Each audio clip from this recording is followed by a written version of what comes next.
Hello friends, આજે આપણે બનાવીશું સૌની ફેવરેટ એવી કોર્ન ચાટ, જે નાના મોટા સૌને ભાવે છે. આ કોર્ન ચાટ ખૂબ જ સ્વાદિષ્ટ લાગે છે. એની બનાવવા માટે આપણે આ મકાઈના દાણા છે, અમેરિકન મકાઈ છે, એને મેં બોઇલ કરી લીધું છે અને મકાઈના દાણા છે એને છૂટા પાડી લીધા છે.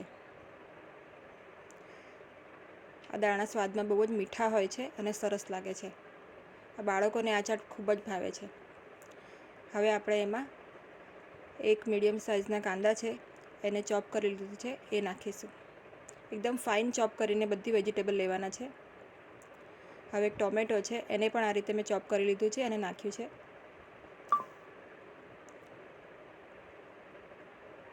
હવે આપણે આમાં કેપ્સિકમ પણ નાખીશું, એ પણ ફાઇનલી ચોપ છે.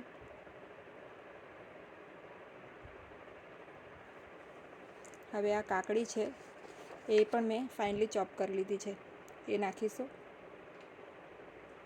સાથે આપણે 3 લીલા મરચાં છે તીખાવાળા, એ લીધા છે, એને પણ આ રીતે સમારીને નાખીશું. સાથે અડધી ચમચી લાલ મરચું પાવડર છે, એ નાખીશું. 2 ચમચી ચાટ મસાલો છે, એ નાખીશું. 1 ચમચી સોલ્ટ નાખીશું અને 1 લીંબુનો રસ નાખીશું. લગભગ 2 ટીસ્પૂન જેટલો રસ થશે, એ નાખીશું અને આ બધે મિશ્રણને સારી રીતે મિક્સ કરી લઈશું. તો છે ને એકદમ ઇઝી આપણી રેસીપી. હવે આપણી કોર્ન ચાટ તૈયાર છે. હવે આપણે એને સર્વ કરી લઈશું. તમે જરૂરથી આ ટ્રાય કરજો, બહુ જ સરસ બને છે. Thanks for watching.